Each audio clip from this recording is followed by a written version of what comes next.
Business News. Sa kasika sa Patigayon, sektor sa enerhiya may suportas pag-usab sa IPIRA law o pagtangtang sa systems loss charge. Si Katropang Crystal Joy Filarca sa report.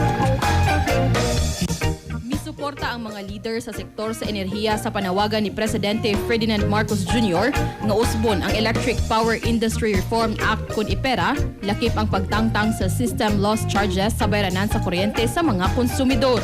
Matod sa Department of Energy o DOE, andam ang ahensya sa pagpatuman sa mga reforma aron mahimong mas barato ang kuryente, mapaligo ng energy security ug mapaspasan ang pagpalambo sa lokal ug limpyo nga enerhiya. Suma ni Energy Secretary Sharon Garin, ang tumong sa administrasyon mao ang paghatag og barato, kasaligan ug luwas nga supply sa kuryente alang sa tanang Pilipino pinaagi sa lig-on nga reforma ug kooperasyon sa gobyerno ug pribadong sektor. Gisuportahan usab sa DOE ang gisugyot nga Sariling Kuryente Act nga nagtumong sa pagpadali sa paggamit sa rooftop solar panels ug battery storage system sa mga panimay.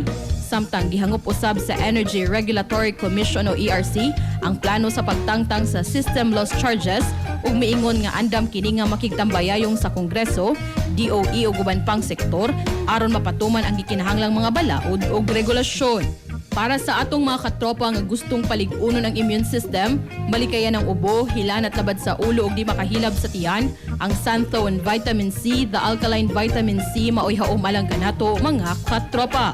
Alang sa nagkayusang Pilipino para sa Pilipinas, kininyong katropa Crystal Joy Filarca, XFM News. Kasikas Express Balita. Santhone Plus Gold, mapalit sa mga butika sa inyong lugar.